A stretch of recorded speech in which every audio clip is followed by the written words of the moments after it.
All right, guys, so today we are going to be repotting my Syngonium. It's a white butterfly. I've been talking about this plant for a while, saying that it's just been declining. Every time I water it, we get yellow in the leaves.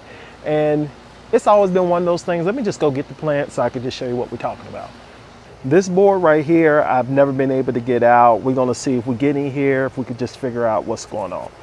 Let's go. I prefer to do all of my big plants outside because just the mess, I could just kick the soil in the ground and keep it moving. Now I want to keep as much of this soil as I can for the repot. Let's take a look.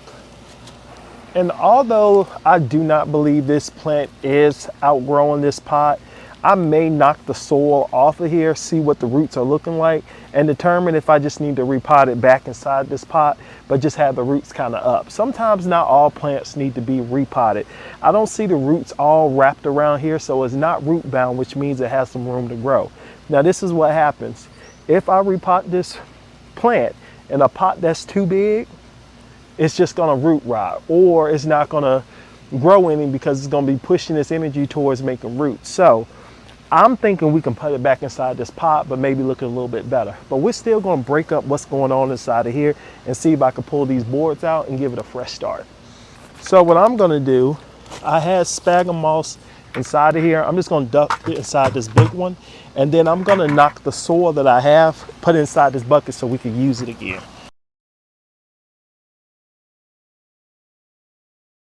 Now, the one thing I don't want to do is get so far up that I affect the root ball of this plant.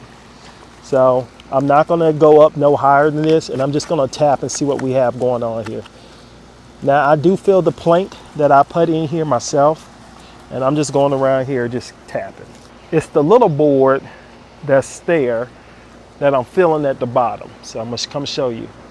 We're going to see if this board right here, if I can remove this and get this board right here back in this spot, because it's a whole lot taller for the plant. What I'm gonna have to do first though is separate the plant. So now this plant is about to vine and go everywhere. This was the thing that I was afraid of while I was procrastinating. Syngoniums, by the way, guys, are very easygoing plants. Like, you don't ever have to worry about them just all of a sudden crashing out on you. They usually give some indicators pretty early, and they allow you to be able to fix mistakes. A lot of times you run across plants that once they start declining, that's pretty much the end part of them. That's not the case with a Syngonium. These, you can give them a chance. Now, they do not like going without water for a very long time. Their leaves will start to turn yellow, and of course, once that happens, you're pretty much done with that plant. They're resilient though, as in, if they're not doing pretty good health-wise and you start taking care of them, they'll bounce back. Known to get mealybugs, okay? I can just about guarantee you, in the life of you having a Syngonium, you will encounter some type of mealybugs. They are fast growers too, if you provide them with the things, of course, that they need. All right, now, fun thing is, I actually bought these scissors so I could do what I want with them. And my wife likes them. And so I had them outside by the steps, so that way in case I need anything, because I'm always outside doing something. I just know where these scissors are at. I'm not worried about them getting messed up, because again, I only spent like $14. It got like 4 or 5 different sizes. So I gave her the size I thought, or sizes that I thought she would like, and apparently she likes these. Well, I would swap them out with the other ones, but I don't know what she did with the other ones. So I need some scissors, and the other ones I have, I spent pretty good money on them. I don't want those just outside for this. And preparing for all of this chaos.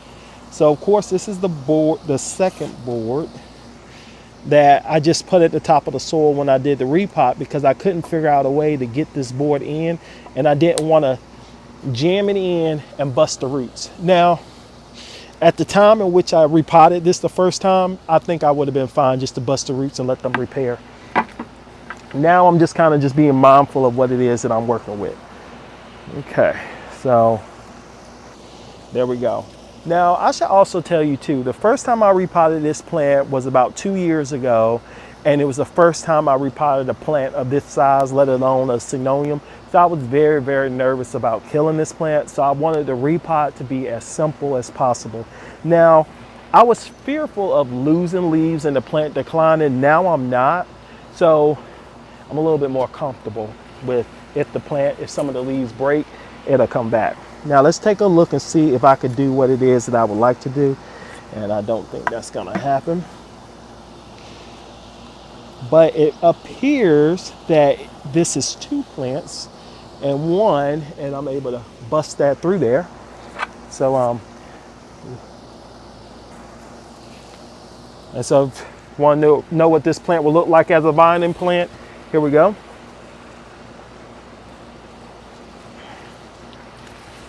But the leaves would never get that big vining. They need something to climb on and support on, guys, I'm telling you. Now it almost looks like I'm going to be able to create me a little gap in between here. And will you all look at this? Here we go.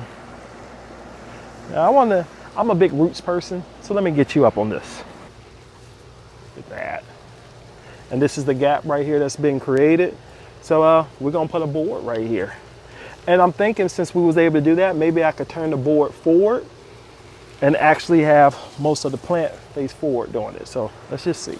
So we are gonna be using the same container. Now, what I'm gonna do is fill the container up halfway with soil, okay?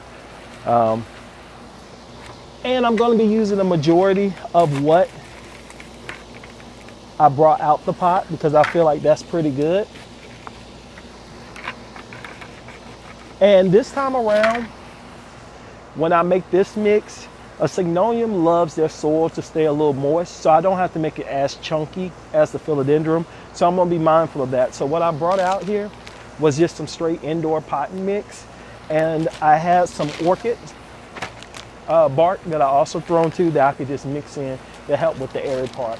I would normally put perlite in here as well, but since it doesn't need to be that chunky, these two together would do perfectly fine. Now I'm also leaving a little bit of the soil that the plant was growing in for me to be able to kind of mix in and mix around. I just feel like if it's around the same environment that it's used to, it shouldn't put up too much of a fuss. So let's get this board in here.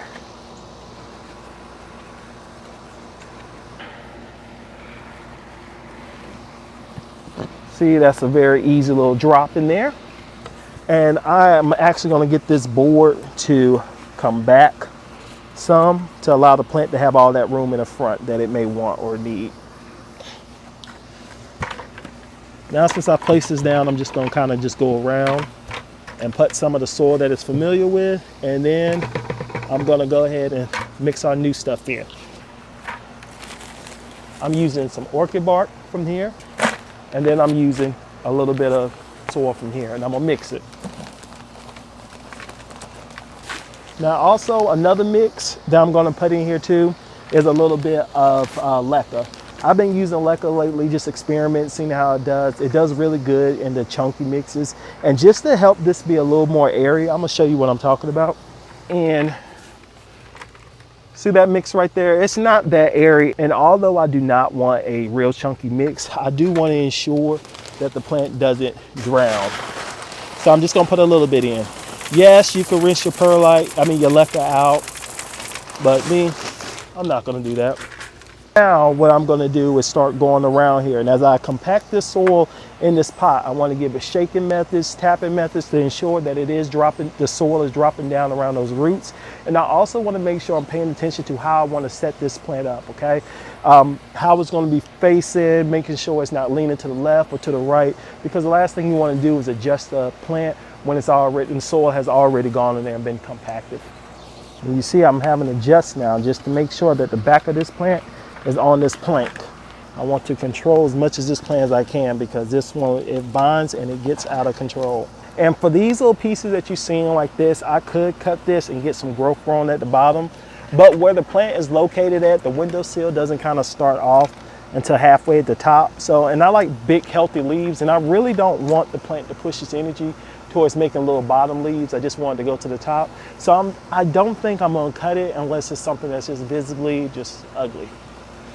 All right, so we got this in here. Next thing what I'm gonna do is hit this little tap.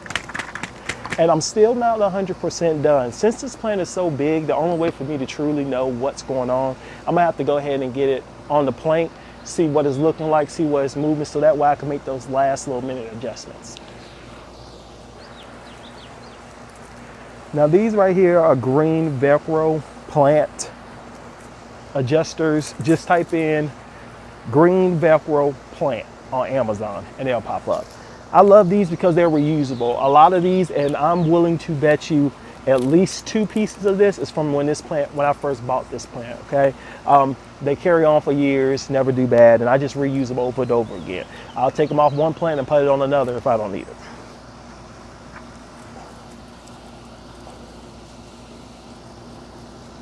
Next, or first thing what I'm gonna do is look for the biggest plant, which is here, and I've already told you all that I was gonna cut this plant down.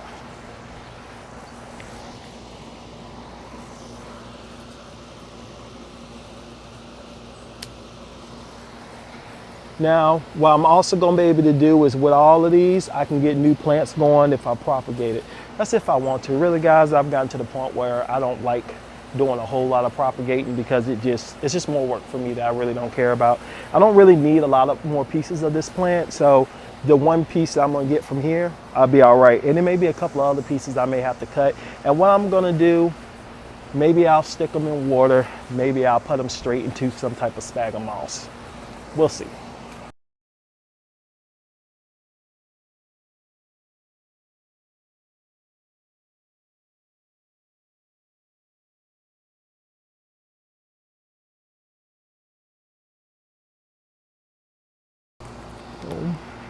Attach here.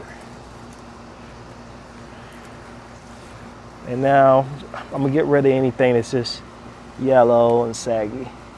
You know, one thing I'll say though, in going through here, guys, is that it really did need a good drinking. So at some point in time, the water wasn't traveling that good in the pot either. Okay. Now the next step is going to be watering this plant, and you know when I do any type of repotting, I like to use Super Thrive. So we're going to go ahead and get that, and I'm going to show you some of the cuttings that we was able to get from here. I didn't want to cut this plant, to be clear, but I kind of was left with no choice. Now I could have put the stems back up there at the top, but I think this is a good chance for this plant to start fresh again and start doing some building.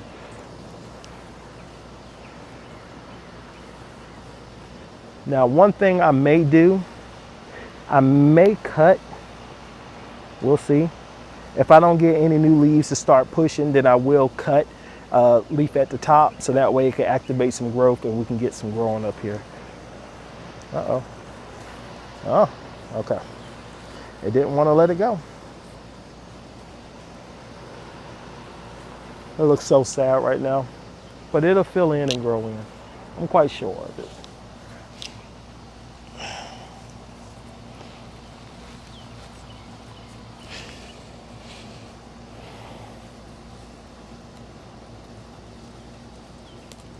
Oh, wow. Well, we definitely gonna have some growth now. How did that happen?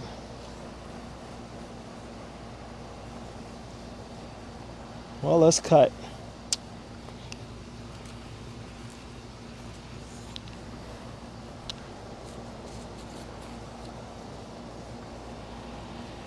Looks like we're propagating another one.